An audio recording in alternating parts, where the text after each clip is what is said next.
Are we ready to get started again? Sure. We have a really exciting panel next, and I'm really fortunate to be able to introduce them. I'm Karen Tani. I'm the Sharswood Fellow in Law and History here at Penn Law School, where I study some of the issues that they're interested in from a more historical perspective. But as somebody interested in social welfare and public policy and legal services for the poor, it is just my great privilege to introduce our first speaker, Mariana Chilton, and the guests that she's brought with her, Erica Smalley and Tangela Fedrick. Penn can proudly claim Professor Chilton as one of its own. In 2000, she received her Ph.D. from Penn in folklore and folk life. She also holds a master's of, excuse me, a master's of public health from the University of Oklahoma. She teaches public health at Drexel University, where she investigates the health impacts of hunger and food insecurity among young children. Sorry, I'm getting over a cold. Is there water?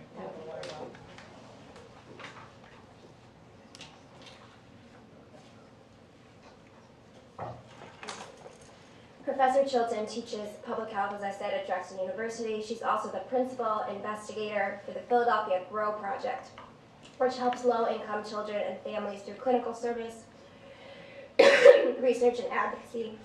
I'm so sorry. I'll just talk a little quieter.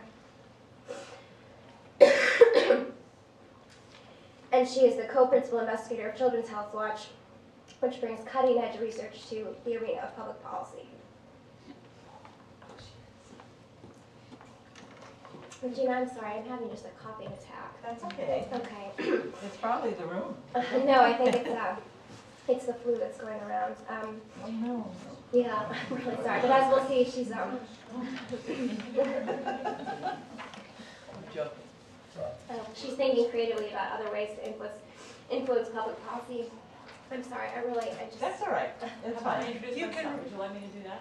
I'm so sorry, it's just all of a sudden I have this terrible cough, but I do want to introduce our very special guest, which has been helping her with this video project, Witnesses to Hunger. As we'll see, it's an amazing documentary project that has gotten nationwide attention, as well as responses from around the world. And these women, Erica Smalley and Tangela Fedrick, have been instrumental to the project, so we're very fortunate to have them all. I'm sorry I couldn't go on at more length about Professor Chilton's many accolades, but I will leave it to her, and I'm sure that she will impress you all with what she has to say. Good morning, everybody. I actually have 2 out of my 3 kids at home with the flu, so this is nothing. Stay away from me. It's good to see you this morning, and I'm very happy to be here. And I was wondering, well, I guess Erica and Tangela, after you guys present, I'm just going to sit down here and we'll talk from here after we present. So I'm going to talk to you about why I launched this project called Witnesses to Hunger, and explain a little bit about what's going on with it and what we've done, what we've accomplished so far. We feel like we're just beginning. And we're going to show you a brief video that lasts about 7 minutes. And then Tangela Fedrick is going to show you a couple of her photographs and talk to you about her involvement with witnesses. And then Erica Smalley is going to show you some of her photographs and do the same. And then we hope to have a dialogue and a discussion about what we plan to do and what some of the challenges are. So I first wanted to start here. This was a picture that was given to me by Tiana Gains just last week. Although this is a photograph from last spring when she was homeless with her kids, and she had been staying at a hotel for several weeks and then couldn't afford to stay in the hotel anymore, and so they were moving to the mother of her children's father's house. And she really thinks this is a very powerful photograph because she said, I want people to see my children's faces. Because we're leaving the hotel and we're going to this other place, and they've stayed at this other place for a good 2 months, living on the floor and on the couch in the front living room. All 5 of them, Tiana, her fiance, and these 3 children. She says, I want you to see this stress in the children's faces. And this is not the first time that Marcus, who's the oldest in the red jacket, it's not the first time he's been homeless. And she said, you can see in his face, oh, here we go again.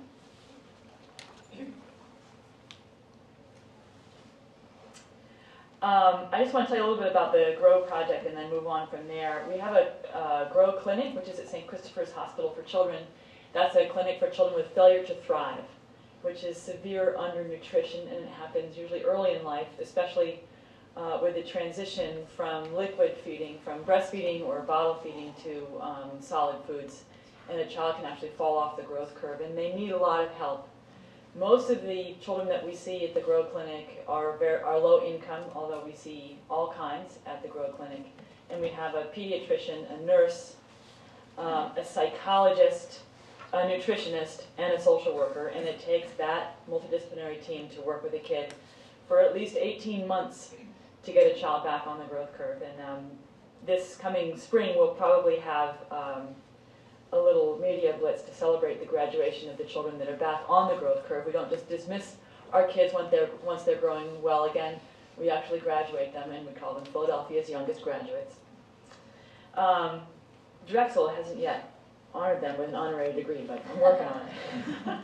I also carried out research that's now called Children's Health Watch, and I'll talk to you more about that. And then what we try to do is we take our experiences in the clinic, we take our research results, and we are constantly trying to disseminate them and share these results and share our experiences with legislators, with lawmakers, with people on the Hill, and we also try to advocate on behalf of especially the women that we work with. And it's through this advocacy that we do that I launched Witnesses to Hunger.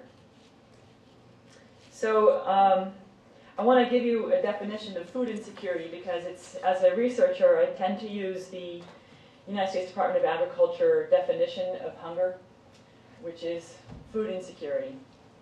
And that's known as lack of access to enough food for an active and healthy life. It has two components. The first one is enough food, enough. The second one is for an active and healthy life.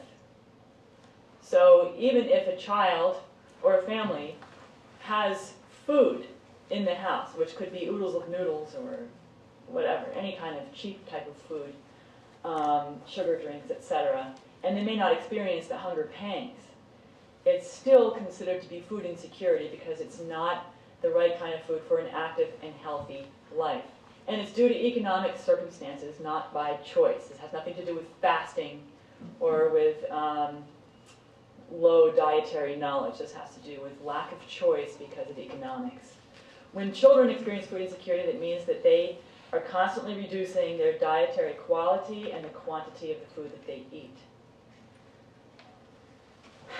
Households with children are twice as likely to experience food insecurity compared to households that have no children. And the younger the child, the more at risk a family is. There are about 12.4 million children as of 2007 that are living in households that are food insecure. 12.4 million. And in the next 2 weeks, the USDA, they're going to release the new data on food insecurity in the United States, and it's not going to be pretty. I think it's really important to be aware of what's happening in terms of disparities, racial and ethnic disparities and gender disparities in food insecurity. Overall, and this is by households, this is not actual people, in terms of numbers of people, it's about 35 million people a year are experiencing food insecurity. 12.4 are children. So among all households, it's almost 11%. Notice how it goes up with households with children under the age of 6, much higher. Look at the female-headed households. 1 in 3 are living in a household that's food insecure. And if you compare Latinos and blacks to whites, the rates are almost 3 times that. 3 times. So the burden of food insecurity is, of course, with women and children and Latinos and blacks and people of other ethnicities. I put in here this green bar that comes from Healthy People 2010. Because I'm in public health, we set goals every 10 years, and all of us refer to the Healthy People 2010 goals. Now we're working on 2020 goals. The goal that was set 10 years ago was to reduce food insecurity to 6%. Back in 2000, the rate was 12%. So the idea was to cut hunger or food insecurity in half. The rates of food insecurity have not changed since the United States Department of Agriculture has been measuring it. No significant change, even though this goal was set. So this is next year. There is no way that we're going to make it. Of course, no one is really up in arms about this, that we're going to miss this major target or this major goal. And how many of you knew the concept of food insecurity before this morning? 3 or 4. That's it. How many of you read the USDA food insecurity report that comes out? All right. Well, if you give me your contact information afterwards, I'll make sure that you get it. I'll send you the link to the PDF, and I'll send you 5 bullet points that translates the 50-page document into standard English. The translation is actually important because the media does not pay attention. All right, so the fact that we have hunger in America is often a shocker. Most people have no concept of that it even exists. And then when they find out that there is hunger, people tend to think of, oh, lack of food, must have more food. But don't think about the health consequences of food insecurity. And food insecurity has major health consequences. Among children that are living in food insecure households, if you compare them to those children that are not in food insecure households, they are 2 to 4 times more likely to experience health problems. And by health problems, I'm talking about physical and cognitive developmental delay. I'm talking about increased rates of stomach aches and headaches, ear infections, increased hospitalizations, more susceptibility to iron deficiency, anemia, more susceptible to lead poisoning. And it doesn't just affect children in their bodies in a physical sense, it affects them socially and behaviorally. Children that are in food insecure households experience aggression and hyperactivity and anxiety at rates far higher than those children that are not in food insecure households. And they have a greater need for mental health services. As you could guess, that children who are in food insecure households do not perform well in school compared to their peers that are not hungry. We've seen this in school-age children, that it affects their reading and their math scores. And we know that food stamps, school breakfast, and school lunch improve math and reading scores. Okay, so what about children in Philadelphia? As you can imagine, things are pretty bad here because about 1 in 3 children in Philadelphia are living at the federal poverty line and below. If you take a much broader view of poverty, if you look at 200% of the federal poverty line, it's about 50% of the children in Philadelphia alone. So there's almost 227,000 children that are living in high poverty areas. And if you can imagine, if you're living in a high poverty area, even if you're not hungry, things are looking pretty bad. Your schools may not be in such great shape, your housing not so great, your safety, places to play. 227,000. And about 77,000 children are experiencing the most severe form of food insecurity. And this is an underestimate. And this is the most severe form. All right, I want to tell you about my research and how I started to launch Witnesses to Hunger. I've been working on this study that's called Children's Health Watch. We used to be called CSNAP, but we changed our name last year to Children's Health Watch. And we are working actively in about 5 sites right now. We work in Boston, that's where the headquarters is, at Boston Medical Center. We work in Philadelphia, Baltimore, Minneapolis, and Little Rock. We also use data from Los Angeles and Washington, D.C. And actually, we've interviewed about 35,000 families by now. In Philadelphia, we're up to about 3,500 families over the past 5 to 6 years. We focus on young children under the age of 3, and this is the time that we focus, the time to focus on hunger, we think, is very early in life, because a child's brain development is happening so fast in those first 3 years of life. These are the most important years in human development, right here. If you think about brain growth, you look about this is the curve of brain growth, a lot of brain growth happening exponentially, of course, in utero. But look at birth, up to 2 to 3 years. About 2/3 of a child's brain grows after a child is born. And these children are often invisible because they're not in school. They may not even be in any kind of formal daycare setting. They're often behind closed doors, very rarely seen. If they are counted, they're counted if they are dead. Infant mortality rates, those are very standard rates that we look at in public health all the time. We're looking at infant mortality, low birth weight. Other than that, no one's really measuring in any substantive way child development and child health. There's a couple of surveys out there, but they're hard to come by. So what we do is we're not looking at blood lead levels. We're not doing dietary quality. We're looking at the impact of public policies on the health and well-being of young children. So these are the policies that we look at. We look at food stamps, now called SNAP. We look at TANF, which is cash assistance. WIC, Medicaid, federal housing subsidies, energy assistance. We also look at employment and child care subsidies and a few other different things. We look at how all of these public policies affect a child's health and well-being. So we measure food insecurity, hospitalizations, maternal depression, and child growth and child development. And where are we doing this? We're at St. Christopher's Hospital. We're hanging out in the emergency room about 6 days a week, interviewing any caregiver that has a young child under the age of 3. And this is Ravi, who's now moved on to medical school, interviewing a young mom and measuring her, getting ready to measure her infant. I'm going to cut straight to our results and show you the obvious. It should be obvious to you now that food insecurity is bad for your health, but we have to track this in order to try to convince people on the Hill that the nutrition programs are extremely important. But if you don't have, this is adjusted odds ratios. This is just a measure of risk. You don't have to really understand it in terms of risk. You just happen to know that the bar that says food insecure is blue, and that if a child is in a food insecure household compared to children in households that are not food insecure, the risk for fair and poor health increases by about 74%. It's the same thing with hospitalization. The risk increases 22%. For maternal depression, it's almost 3 times that of women who are in food-secure households. And look at child development.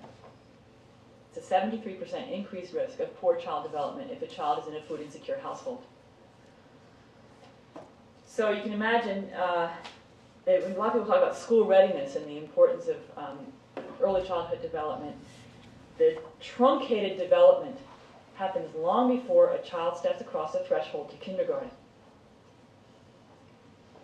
Okay, so what we try to do, we publish in peer-reviewed journals. We publish in the Journal of Pediatrics, the Journal of Nutrition, but we also create these reports that we try to put at a reading level and in a way that people can understand. Although my colleague Debbie Frank says that perhaps we should be putting things at the 4th grade reading level for legislators, not simply just the general public, to make it very simple. So we've come up with these concepts.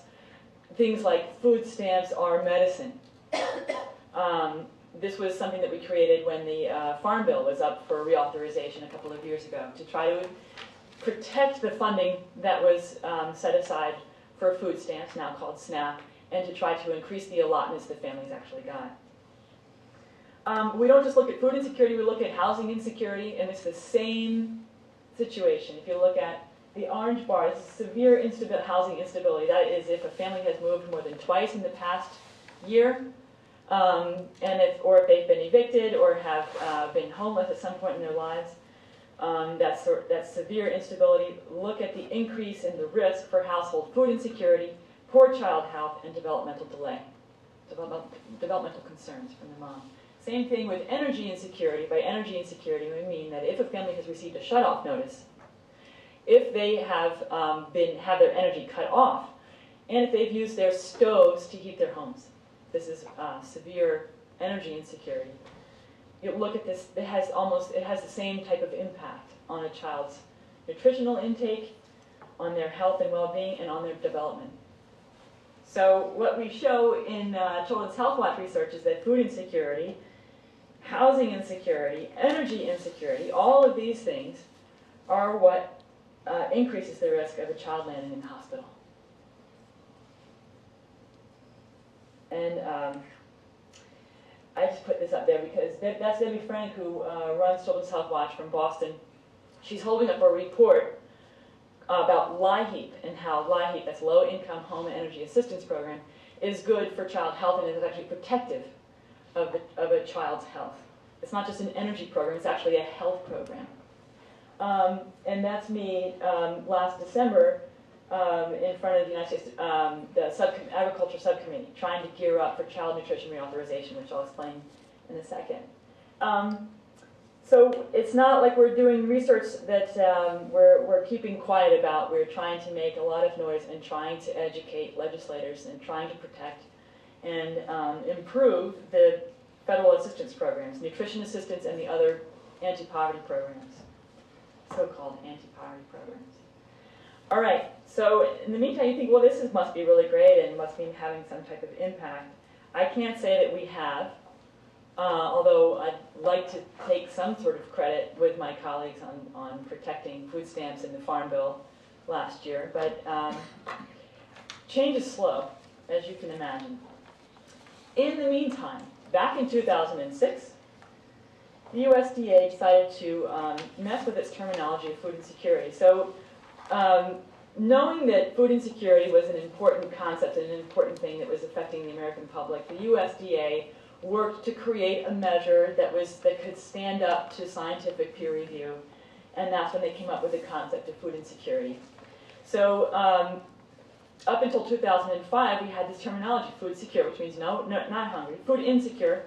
Within that, it was without hunger and then with hunger. And of course, as you can imagine, food insecure with hunger is the most severe form of food insecurity. I'm sparing you a bunch of details, but back in 2006, the USDA decided that perhaps we ought to change the terminology. So food insecure actually stuck, but look what happened to without hunger. Notice the term hunger. It became low food security within the category of insecurity. And you can probably guess by now what food insecure with hunger became. It became very low food security. This was actually, when this got released, this was almost the first time that the USDA food insecurity report got some media attention. And what was the media attention? Bush gets rid of hunger by changing the term. But there was no real discussion about hunger in America and what it actually means. It was just sort of laughing at the Bush administration at the time.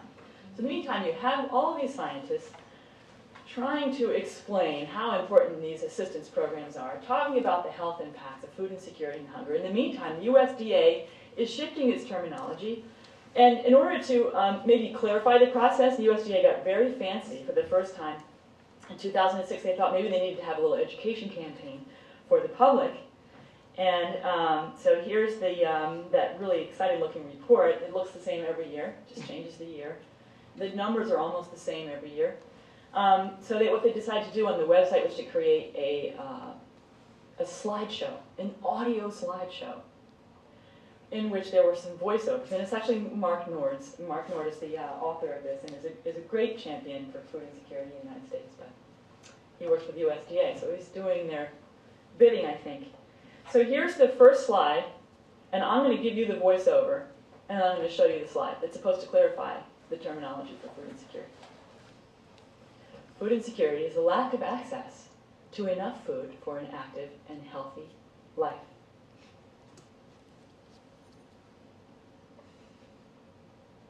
Food insecurity is a lack of access to enough food for an active and healthy life. And here's salmon and oysters and white wine at a restaurant. Maybe somebody's patio. I was very upset by this. I said, hey, Debbie, John, all of my colleagues on Children's Health Watch, this is extremely upsetting. We must do something. We can't let the USDA do this. We have to write an op-ed. Let's go, let's go, let's go. And everybody said, Mariana, chill out. The term food insecurity has stayed with us. We can still use it. don't, you know, rock the boat, we need Mark Nord, don't worry about it, everything's going to be just fine, we can still use the term. And who cares anyway, because no one knows what food insecurity means. These are my own colleagues. I'm thinking, I was just learning how to Google, I didn't know how to Google in 2006, but YouTube, I was just learning how to press YouTube, and I thought, I have got to launch some type of media campaign that does a giant raspberry in the face of the USDA, and at least does something to clarify the conversation about hunger in America. Because clearly science is not doing it. In the meantime, what's up for reauthorization now is the child nutrition programs, which it reauthorizes the funding and the administrative processes for WIC, which is Women, Infants, and Children, which is a nutrition program for pregnant and lactating moms and young children up to the age of 5, school breakfast and school lunch, and the CACFP, which is a child and adult care feeding program, which helps to give free lunches to children in daycares and helps the elderly as well. So this was supposed to be reauthorized over the summertime, but of course got knocked off of the docket due to healthcare reform. And so it's still giving us a chance to be able to inform the child nutrition reauthorization and the legislation that will probably happen, we hope, in January and February. So in the meantime, here's an incredible opportunity to start to clarify the conversation. And I knew this a couple of years ago. I didn't know it would be so stalled. And this is when I launched Witnesses to Hunger. I launched Witnesses to Hunger last December, almost a year ago. And I felt like it was, if the scientific experts were making no real difference, and the USDA, which are supposedly the experts on measuring food insecurity, can't seem to get their terminology clear and get the media's attention, that we have to change the conversation about hunger. And who better to do it than the experts, the moms themselves, the mothers of children who may or may not be hungry, or who may be very low food secure, or secure in their very low food something.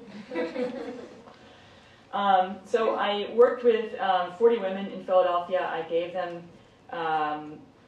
pretty much through my Children's Health Watch work and through our outreach efforts, we found 40 women in Philadelphia that have very young children.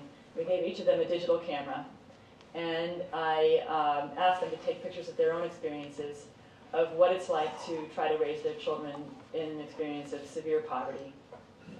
The photographs are extraordinary. We have about 10,000 photographs and counting, and probably about 250 short videos.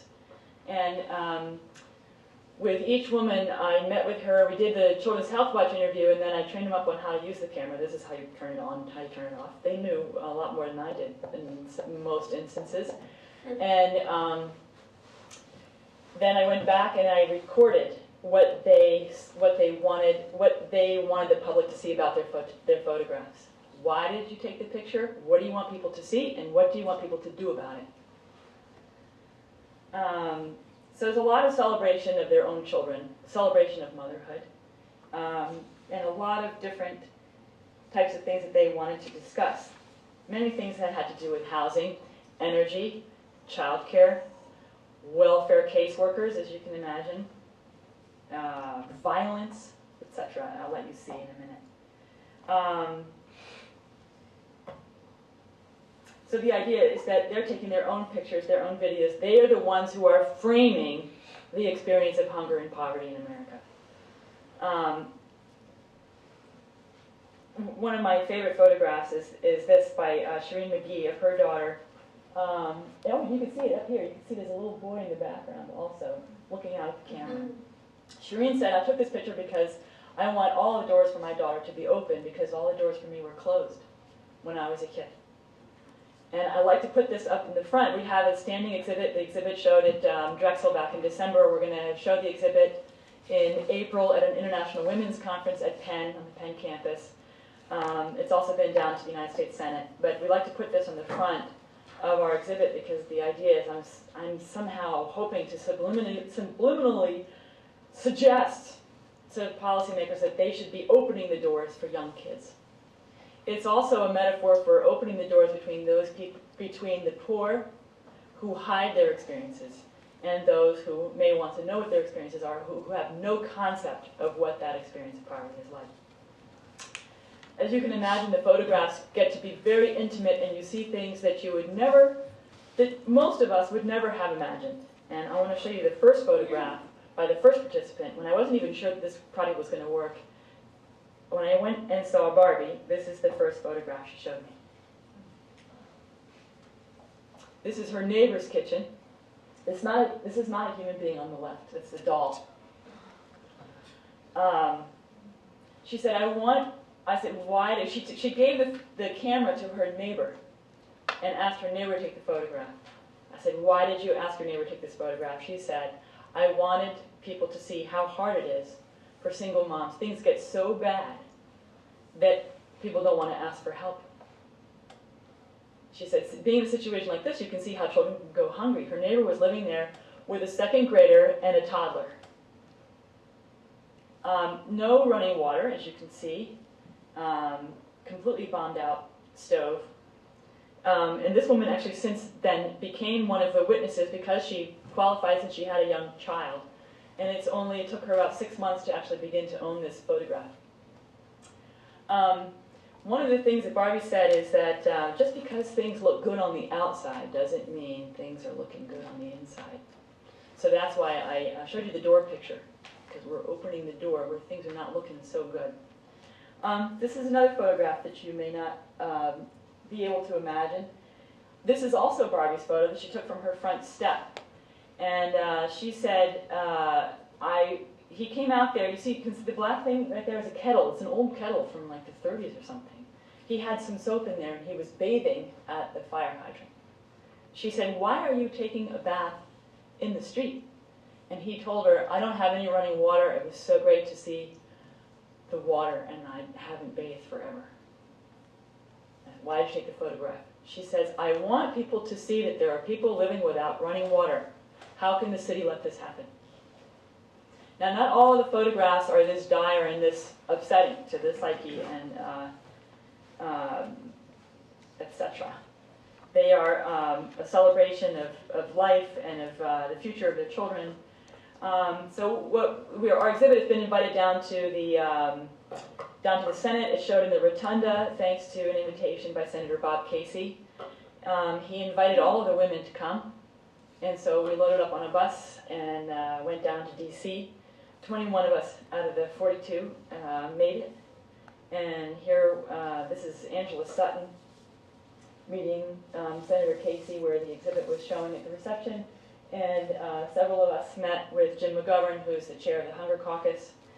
So we are working to directly inform policymakers. I have to say that Children's Health Watch has never gotten this kind of attention. I never got to rub elbows with the senator and hang out in his offices. It's really witnesses that has attracted the attention. And it's also informing the press. We've made it into the Inquirer several times. Channel 6 picked us up, KYW, CNN, The Washington Post, etc. And also, most recently, CBS News, and actually we've appeared in Le Monde, an international newspaper, in French. It hasn't come out in translation yet. So, one of the things that I really want to draw your attention to, and I hope we can discuss, is the intimacy of the photographs and what it means to bring such intimate photographs out into the public domain in order to educate and what the challenges are. This is a photograph that one of the witnesses took secretly in her bathroom after she had just gotten beaten up by her boyfriend. And it's a photograph. She also took a video of herself to show the bruises, which she later used in a case against her boyfriend, which helped to put him behind bars. So she used it as evidence. This same photograph is actually what landed in the Senate rotunda and was discussed in the Inquirer. So it's taking these very deeply intimate and upsetting moments and pulling them out, again, as education. So here are some of the witnesses fooling around with their cameras. I want to show you a brief clip of the movie, and then I'd like Tangela and Erica to take it from there.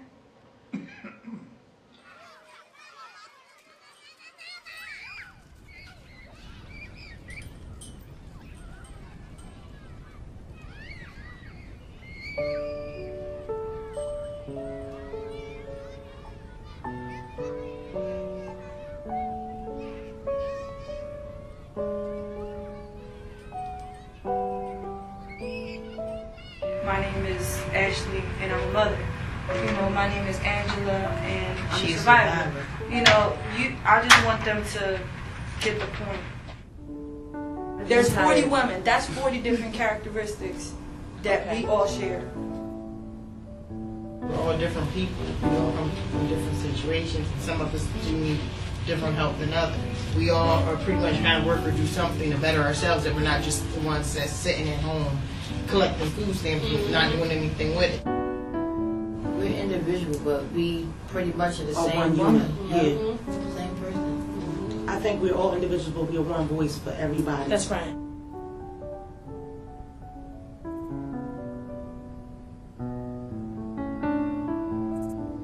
My son is going to be better than me in the sense that he's going to have a better foundation. And, you know, I want to lay out. I mean, I had good opportunities compared to the previous generation. You know, you always want to make sure the next generation is better, better, better. So my goal is to make sure that he doesn't have to deal with everything I did. We're equals. That's what I want them to see. I want them to know that the same struggles you go through, pay your mortgage, I do too.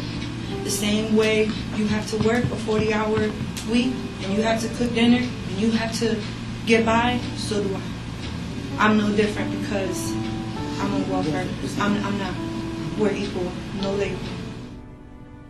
Are you aware of my hunger, of my struggle, and my pain that I experienced as an adult and as a child? I've lived in foster homes and group homes with girls who have had harder lives than me. They say you have to pick your battles. Well, this isn't a battle of choice. This is my life and this is my voice.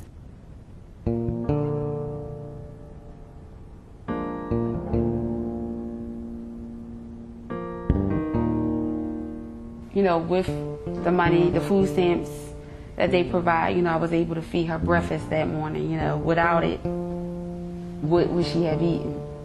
You know, I don't like to flip everything always on the bad side. I just wanted to show, you know, with the help, she was able to eat breakfast that morning. She had cereal, she had milk. She didn't have to go without. Come leave your world just for 1 week and live in my world. Yeah. And tell me how you gonna make it and survive, and just how emotionally you gonna keep yourself together to day by day look at your kids and tell them, I don't have any money to take you to the store. I don't have nothing for you to eat today. Or we eating oodles and noodles for dinner. Now that the baby is 1, she's not on formula anymore, so she's eating regular food too. So it's kind of hard feeding us 3 off of what I make. Homeowners insurance, the electric, gas that I'm still trying to get down from the winter time. Besides the water isn't so bad. Besides the copay for the daycare.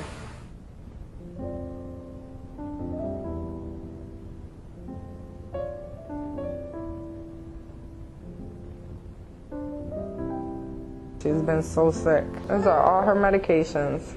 Her asthma started acting up, and then she got them cold sores, and forget it. Well, one she takes 4 or 5 times a day just to keep her mouth from hurting so bad. When one child is sick, that means somebody has to stay home and take care of the child that's not sick. So it means that every time he got better and he got sick again, their dad had to take off of work. That means that's money remittance. That means that's okay, well, do we pay the rent? Pay the light bill.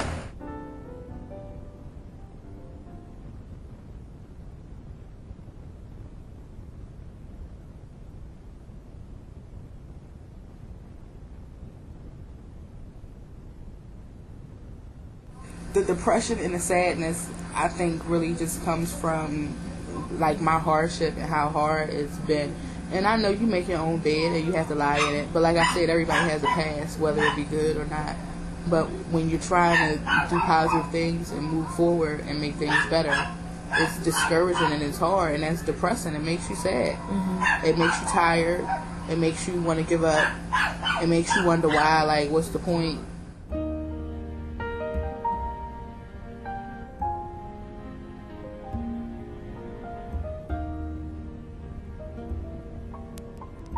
You see the abandoned buildings and the broke up sidewalks and just holes in the street and all different kind of stuff. negative stuff that's, like I said, discouraging. What's going to encourage you not to throw the trash on the ground?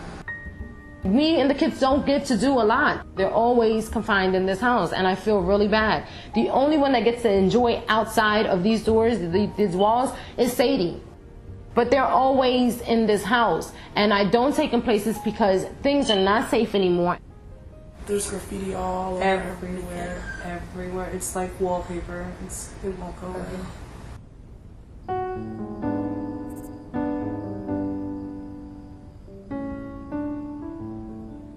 See, Dante he passed. This is where he died, right here. This is a couple feet from the school. It's not safe for this school. Blaine is not a safe school. It's not safe for our children. I get to the 61 stop, and it's puddles. Puddles, like, I'm like, this person lost a lot of blood. They trying to send a message, ain't nobody getting it. This is right up the block from that billboard.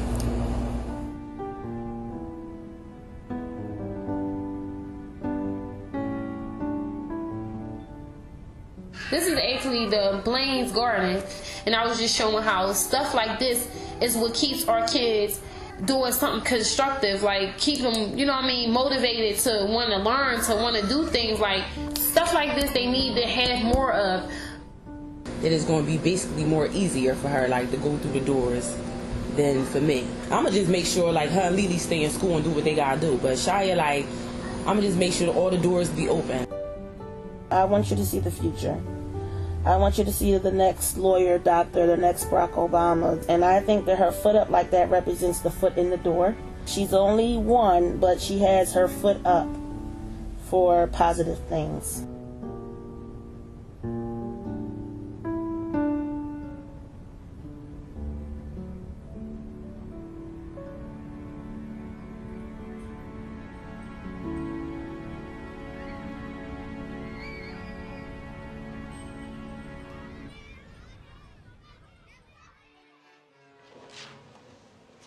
Okay, so that's one of many videos. The videos we're generating videos all the time, and hoping to continue to update our website all the time. But I'd like right now to turn it over to Tangela.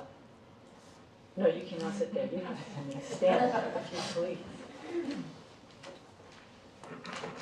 please. Does this work? Yeah, it works. If it doesn't work that way, you may have to. Oh well. You can just push this arrow, okay? Good morning, everyone. My name is Tangela Fedrick. I have two small children. Asaya is 1 year old and Tasir is 9 months now. We are currently homeless. We're living in my dad's living room at this current moment. When you hear the word homeless, most people think of someone on the corner asking for change, sleeping outdoors in parks and stuff, but that's not always the case. You can see people that are homeless, like myself right now. You wouldn't know that I'm homeless. You wouldn't know that some of the other witnesses are homeless unless we told you.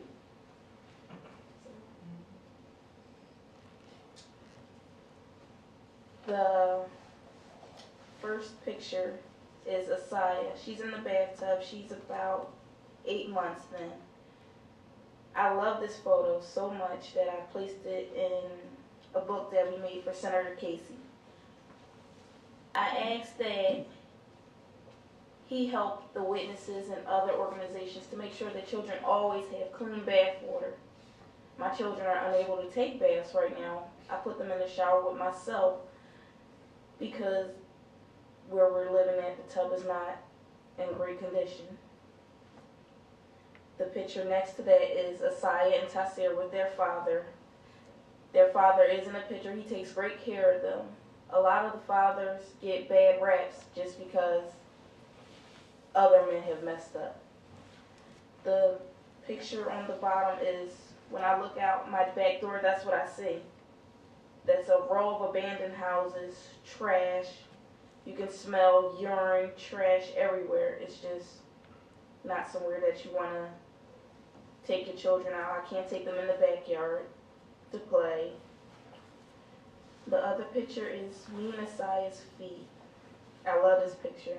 I don't want Asaya to have to walk in my footsteps. As a child, I went to 6 different schools That's just elementary. 4 in middle school and 3 for high school. I moved so much. I don't want Asaya to have to move like I did. I want Asaya and Tasir to go to a school, make bonds and friendships with other people. I don't have many friends.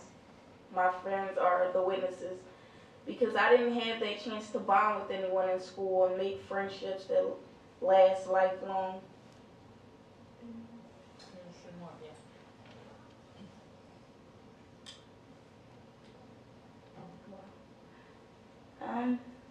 This is a picture of me asking a question at it's a town hall meeting, and the Secretary of Agriculture is there.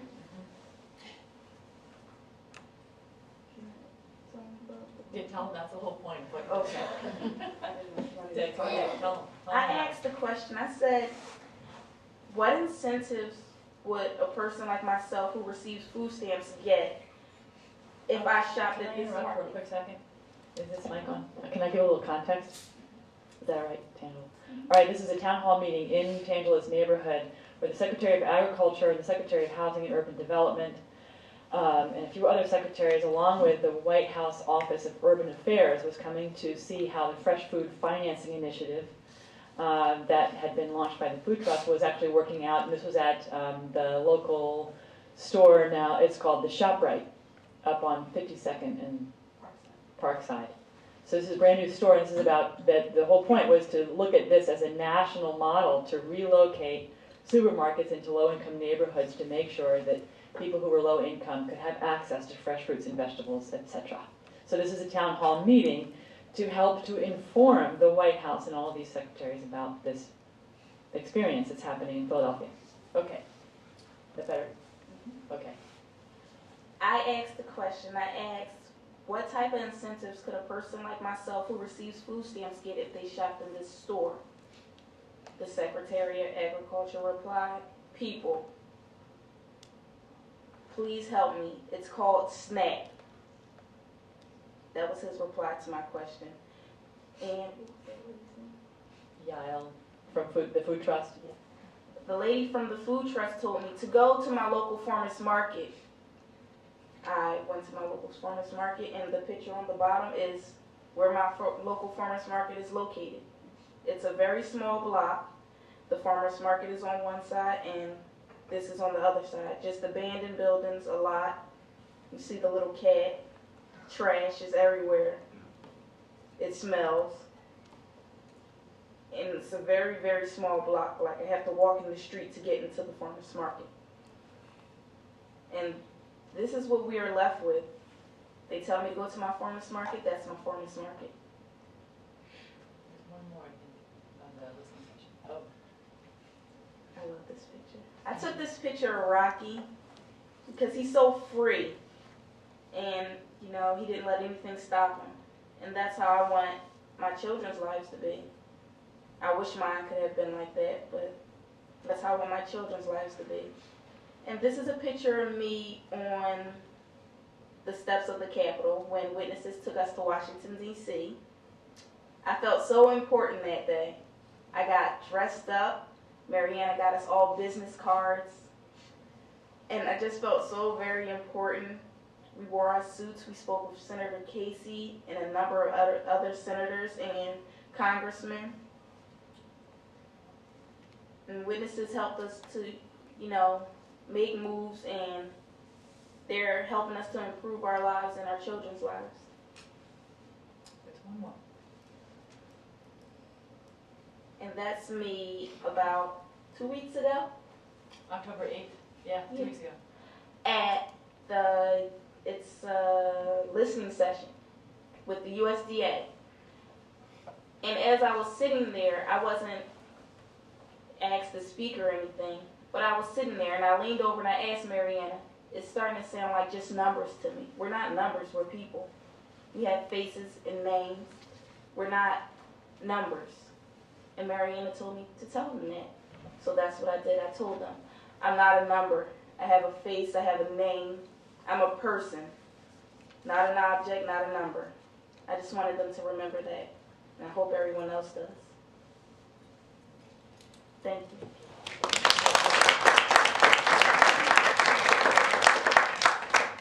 Now Erica Smalley.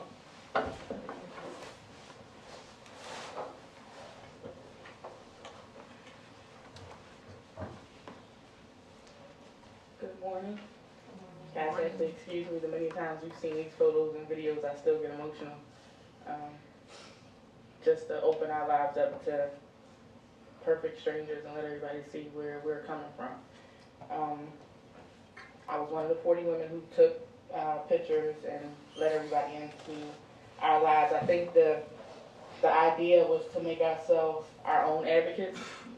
I think we sit back and we kind of depend on the congressmen and the people who make the policies, and they really don't advocate for us. So this gave us the opportunity to advocate for ourselves.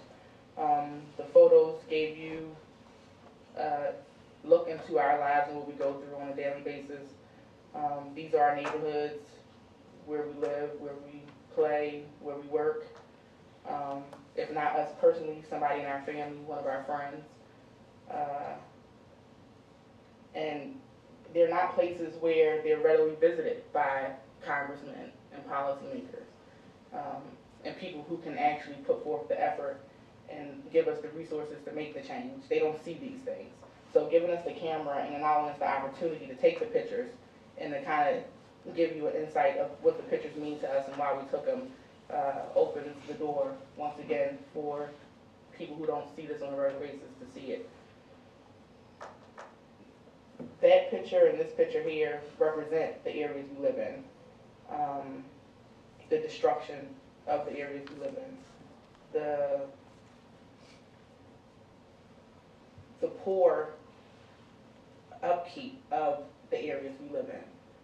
How can we think that our children will strive, and I guess this is supposed to be motivation and influence for the children, but the schools look as bad as the abandoned buildings. We try to fix them up. Nobody comes and does anything about them. I don't understand what happens with the city that the buildings get to this condition and there's nothing done with them. So a lot of space and opportunity to improve these buildings and open them up for the children in the communities to do better things and have things to do constructive with their time. This picture here represents not my current residence, but my prior residence. It shows just the condition of the houses, and this picture is my daughter's bedroom. You see the mold in the ceiling,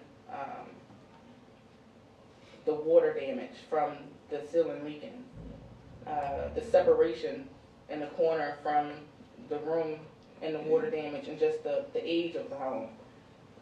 The bottom picture is a hole in the closet wall where the rodents and insects could just come in freely and roam where they wanted to roam. And this is something that portrays the insecurity surrounded by hunger, in the sense that it's not just food. These conditions make it hard. It's hazardous to your health. We don't know what kind of mold is in the walls.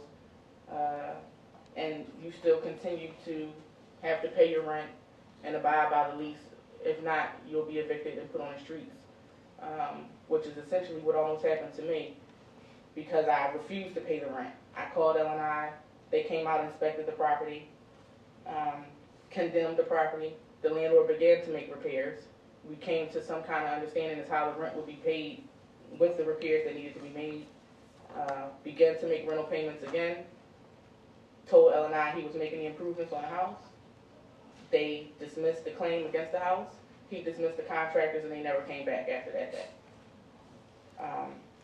Eventually, I received an eviction notice from the city of Philadelphia to vacate my home.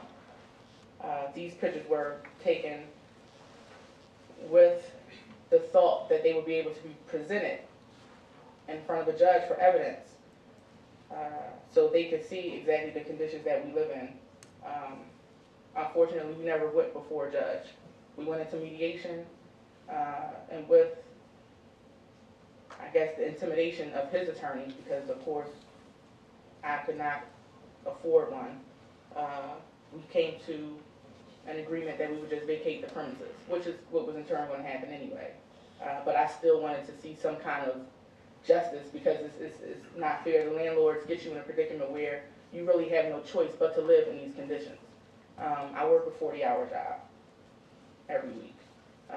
I don't just sit at home and not try to strive to have better things for my family and for my children. But it's the situations that we're put in that we think in the beginning are good situations, and we're misled by the people who we depend on to, I guess, be positive enforcement, and they mislead us. And that's what happened in this situation. This picture, I believe, shows the condition of the electricity in the same residence. I think that's 3 extension cords you see all connected to each other, because the electricity in the house was faulty. It was not adequate. It did not provide the amount of electricity we needed to run our appliances and the things that we needed to use for electricity. In the summertime, we could not hook up air conditioners. And once again, these pictures were taken not only to be a part of the witnesses project, but as a personal reason to be used as evidence when we did go to court and before a judge.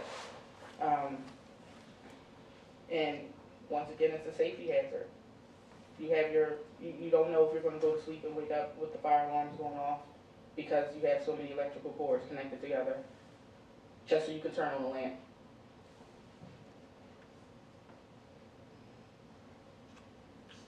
This picture here, we've been to so many places and spoken in front of so many people.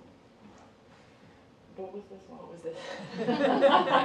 this? This was a hearing at the United States House of Representatives, hosted by Shaka Fatah, on witnesses and all of the issues that we wanted to bring up. It was a couple of weeks. It was June 2nd. It was after the exhibit had already shown at the rotunda. It was like a Q&A, right? Yeah.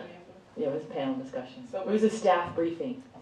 We basically presented some pictures, a short video, and once again, just similar to what we're doing here, gave insight to what goes on in our lives and opened up the floor for questions that anybody had surrounding the project while we took the pictures. What did we want to come from the project and why we were doing it? And basically, to me, the camera empowers us to put our voice out there, things that we would not normally tell people, things that we would not normally show people. The camera gave us a sense of empowerment to do just those things, not to be ashamed, to let you guys into our lives and to see what's happening so we can begin to get some kind of change going on, positive change. Mariana said earlier the numbers haven't changed much, but hopefully they'll begin to change. I know that since we began the project, I don't know if it had anything to do with us, but they did raise the income guidelines for SNAP. Right. It went from 130% of the federal poverty line for eligibility criteria up to 160%. I'm not sure Jonathan may have worked on that. Jonathan Stein in the back works on everything associated with anti-poverty, as I'm sure some others also. I don't know if we really had anything to do with that, but it definitely makes us feel as though we had a little bit of something to do with it. Maybe 1 out of a million, because it is something that affects our everyday lives. So to know that there's improvement beginning, once again empowers us to know that there can be a good change and something positive to come out of what goes on. And the hunger aspect of it can definitely improve with the income guidelines being raised. So like I said, I work a 40-hour job every week. I don't receive food stamps currently at this time. My children have no health benefits.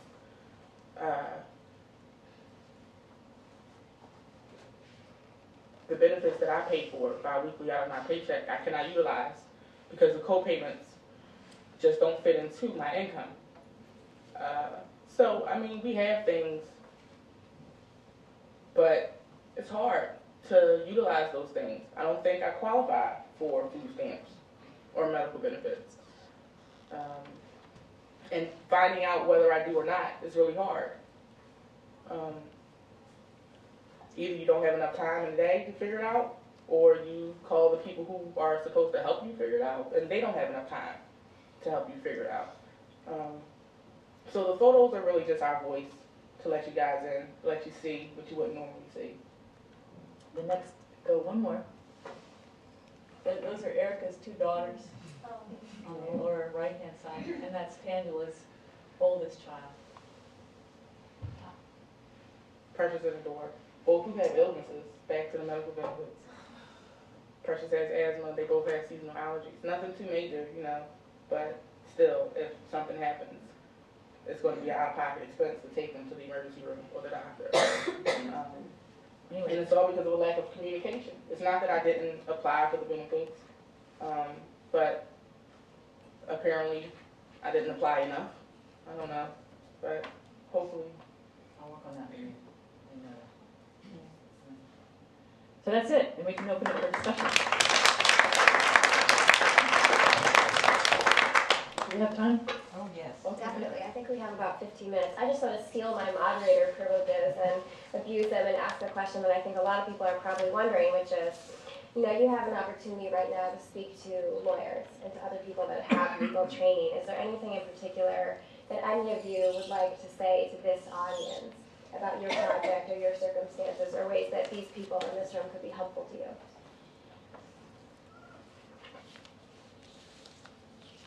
a voice would be helpful.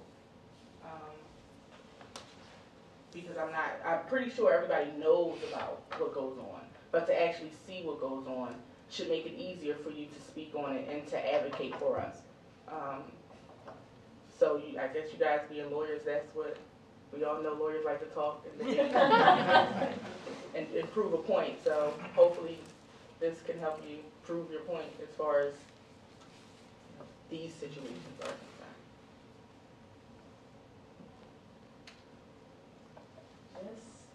Having the voice, like Erica said. You can be denied for food stamps, denied for medical, and they tell you can appeal it. You can do it on the phone with your lawyer or come in person with your lawyer. I'm like, people, can we even afford a lawyer? They tell you to, well, call your lawyer and your lawyer can come with you to your appeal date. We can't afford a lawyer, that's why we're, asking for your assistance. The voice would really, really help. If there's anyone, there are a lot of people who can't afford a lawyer. Like, what they call it, pro bono? Yeah, we need a lot of that. Just to dovetail on that comment, I think that, as much as we try to connect with community legal services, and try to get advice.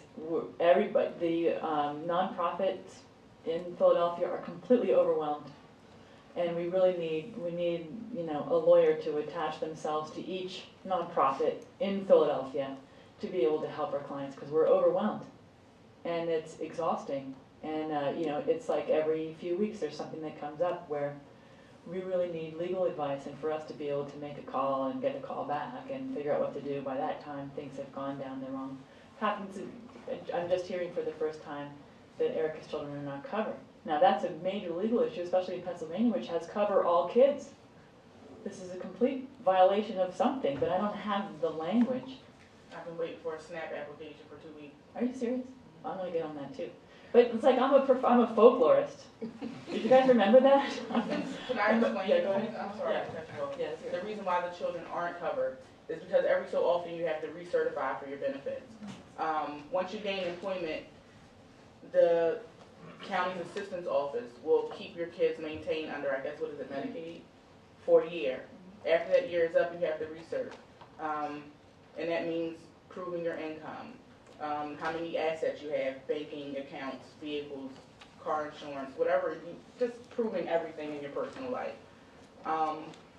If I'm not mistaken, what has my children uncovered at this point is the fact that I submitted 2 pay stubs, which equaled 4 weeks of income. One pay stub was for the end of June, the other was for the beginning of July. They wanted 2 pay stubs from June or 2 pay stubs from July. You cannot take the cents and calculate my income based off of what I've provided you. So you tell me you need further income. I send you that proof and you never follow up with me and let me know whether or not you receive it. So you receive a letter a couple days later in the mail letting you know that you're ineligible for your benefits, which is your, I guess, confirmation that they never received what they needed. So you call to do your appeal. You have a certain amount of days to do just that. And you get voicemails, or you get receptionists, secretaries that will pass on the message that must never get passed along because you never receive a phone call, letting you know what is the next step and what you have to do to make sure your kids stay maintained under the health care and have the benefits that they need to go to the doctors. My daughter asked me the other day, Mom, when's the next time we're going to the doctor or to the dentist? I said, why? Is something wrong? Is something wrong? We just haven't been in a while. And my only answer to her was, I don't know. I'm working on it. And she wasn't lying. It's been more than 6 months since they've been to the dentist, which is not right. They're supposed to go every 6 months. It's been about a year now since they've been for a physical. Question in the back, please. I'm Fernando Changwei. I teach refugee law, and I wanted to thank all of you for your advocacy and for sharing your stories with us. I'll ask a question and then I'll give you a 1-minute background. My question is for Dr. Chilton. If in reviewing your PowerPoints, if you would consider showing other than African American faces. The reason I ask this is, although I teach refugee law, I also consult with some foundations and grant makers in the region. 3 weeks ago at the Robert Wood Johnson Foundation up in Princeton, the folks were looking at their social marketing strategies, their websites and their brochures, and they noticed that most of the photos that they show of the grants that they make to the nonprofits are people of color. And they were very proud of that, but then one of the program officers said, in showing the people who need our money, are we, to use your word, subconsciously or subliminally telling the world that it's only people of color who are hungry and needy? So in looking at your PowerPoints, I noticed that most of the faces, if not all of the faces that you show, are African Americans, and surely there are white people who are hungry in the area. In looking at your PowerPoint on expert witnesses, the faces are white, and surely, well, we have 2 advocates sitting right next to you who are also people of color. Anyway, your PowerPoints and your advocacy are great. I'm now hypersensitive to the social marketing techniques of foundations and nonprofits, and again, in showing the populations that we serve, are we subliminally telling people that only Black folks are needy? In the area that I'm interested in, immigration, we think of immigrants and undocumented people as Mexican. In Boston, the largest number of newcomers, documented or undocumented, are Irish. In New York, they're not Mexican, they're Russian. So anyway, just because this is a visual legal advocacy conference and we're talking about visuals, just to reconsider replacing some of your photos with folks not just who are Black, but who might also be white and hungry, because we don't want to be subconsciously telling the world and the advocates and the policymakers that only Black people are hungry. Thank you very much. This is a really excellent point, and it's one we struggle with a lot. And it's actually, it goes a lot deeper than that, or are we subliminally only suggesting that people of color are experiencing hunger? There's this whole idea that, oh, why can't you, I get the comment a lot, why can't you show a white kid? There are some white kids. You may just have missed it because you're overwhelmed by the color. Which Philadelphia, pretty much, I've picked up the demographics of what's around St. Christopher's Hospital, which is primarily African American and Latino, and some white. We have 4 people who describe themselves as white in our project. The other thing I'd like to add to that is, why don't you show a picture of a white kid? Because you're not going to get anybody's attention if you show the Black kids. Because you somehow have to make hunger acceptable to the general public. And I say, in response to that, I mean, it's a very complicated situation to deal with. My sense is, who cares what color the child is? It's a human child. These are human beings. Purple, green, Black, Latina, immigrant, non-immigrant. Anyway, to get over this issue, to get ourselves out of the city of Philadelphia, the women would like to create a model of witnesses that can be taken up in any community, anywhere around the United States. We have people from Bucks County that want to start this project. I'm starting to work with people on Martha's Vineyard Island to start the project. People that we're working on Camden as well. Idaho, and Washington State. And so we expect that over the coming years, the next couple of years, we'll be able to draw out the diversity of the hunger experience in the United States. Certainly there are more white children that are hungry in the United States, far more. But my project is a little bit, it has emerged from Philadelphia. I don't know what else to do at this point with the amount of money that I've had. But it's an excellent point, and it's one that you should push back with on Robert Wood Johnson also, is that are we being potentially racist by wanting to put up a white child? I don't know. Erica had something she wanted to Yes, say. definitely do. And not only that, but Mariana also showed in her photos and her PowerPoint that the percentage of minorities, black women, Hispanic women, is greatly higher than the percentage of white people. So therefore, of course, out of 10 people, the percentage of minorities is going to reign. So out of our project, it's not just minorities and black or Hispanic people. We have white women who are a part of our project. But the percentage is just not as high. Why is it that way? We don't know. We wish we could answer those questions. Yes, another question in the back. Yeah, I noticed in one of your initial PowerPoints that you were pointing out that the single highest contributor was single parent households. That was around 30%. It's not a contributor, that those who suffer from food insecurity. I'm not saying that it's female-headed households who are contributing to a problem. I understand. That was the wrong. That was it. So just to clarify. I guess my question, and I have also worked for a number of years at a very grassroots level with women transitioning from homelessness, and so I really have seen this. But I've also seen confirmed that the unstable kind of family of origin seems to be a huge contributor, and your bar graph affirmed that.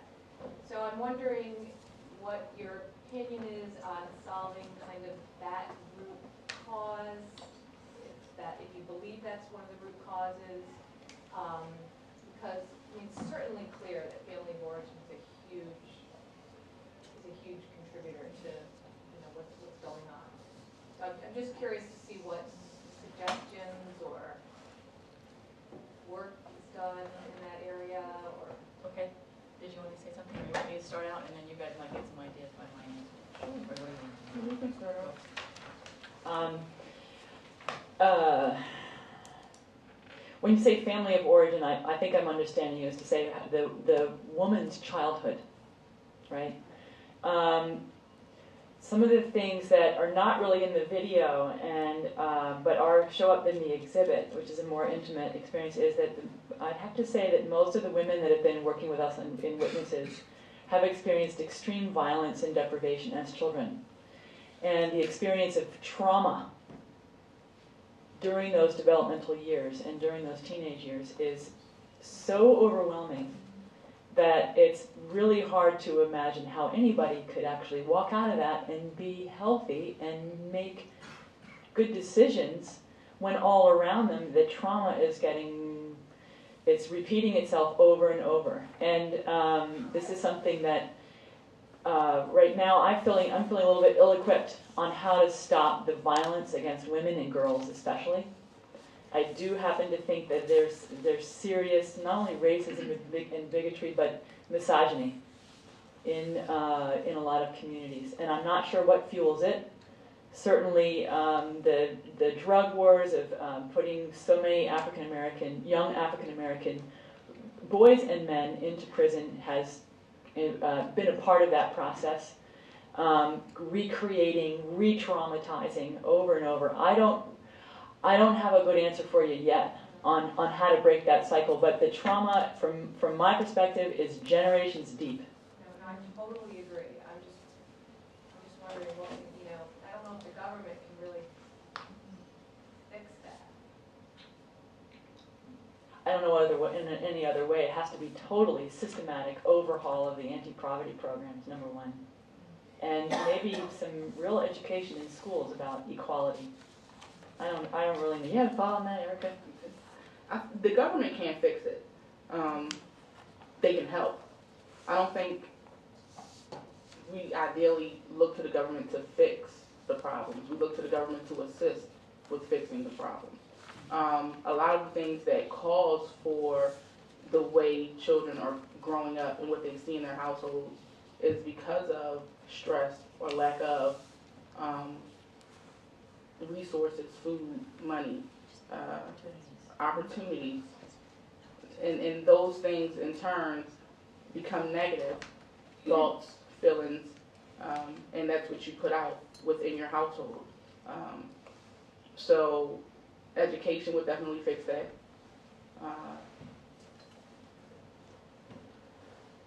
Income raising would definitely fix that. Was there another question from the audience? Yes, I'll go in the back. My name is Art Reed. I'm the general counsel of an organization called Friends of Farm Workers, and I sort of want to follow up on Fernando's point earlier, but from a different perspective. I did see the white faces up there. What I didn't see, actually, were the Latino faces. And I'm curious if, in terms of language access, you've sort of thought about, and have already done maybe, the video in languages other than English, and the discussion in languages other than English. The populations I primarily work with are Latino. And many of them are out of the city as opposed to just in the city. But there's clearly both some different aspects to the specifics of what may be going on in people's lives, including, I would note, for people who haven't sort of paid attention to it, the sort of anti-immigrant, undocumented hysteria that's going to deprive people of the right to purchase health insurance as part of health insurance reform, including a mixed household. You may have citizens as well as non-citizens. So I'm sorry, I mean, I think that there are some really key additional issues there, and I'm curious if that's an issue you sort of tackled in your attempt to spread this further. Actually, I'd say about 15 of the women and witnesses are Latina. We did carry out several of our interviews in Spanish, and I think that's a great idea for us to create some films that are in Spanish and that highlight a little bit more the Latina perspective. In that video, there were several Latina women, but I don't think it's obvious, and you may have heard their voices, but may have shown a different picture. So that's something we should definitely work on. I thank you very much for bringing that up. In terms of the anti-immigrant feeling in the United States right now, it's really, it is very upsetting, and I think that we ought to be able to do some more, I could do some better advocacy on that and show some different types of photographs, create some different videos associated with that. And I recently published a paper on young children of immigrant families. And the situation for those children who are all U.S. citizens is very dire. They have rates of hunger and poor health that are 5 times higher than that of children of U.S.-born parents. But I'd love to be able to share that with you, because that might be a tool that you might be able to use, and that's based on our Children's Health Watch data set. Yeah, I'd love to talk with you after about that, about what we might be able to do, because there's several families that I'm very concerned about. There's one woman who's in part of Witnesses whose English is pretty bad, but her situation is so dire that she's got 4 children, all of them who have major health issues. The oldest has major developmental problems, and somehow this child, who also has some medical problems, managed to be discharged from St. Christopher's Hospital without a wheelchair after having a major operation, couldn't walk. And she was literally carrying her 10-year-old to school and having to provide meals and go and feed her son, because he wasn't able to feed himself. He was somehow able to go to school. But this is a total failure of our health system and our education system to be able to help this woman and help her children. But she can't really advocate for herself, and she can't really rely on us, on Witnesses, because we're so strapped for time. But it's the situation for the children of immigrants is very urgent, and I don't know what else to say about that. Do you have any thoughts on the Latino? I think Professor Austin had a Yeah, question. I just had one question. We we're concerned about ethics. And I just wondered whether there were ever any ethical questions about showing any of the photographs or creating any of the videos where you thought, or the group thought, that the person was too vulnerable, or the photographs were perhaps too sensitive to share. Not at all. No. Never? Never. That's Erica's perspective. That's my perspective. No. Why not? I mean, come on. There's this. Gosh, it's everyday life.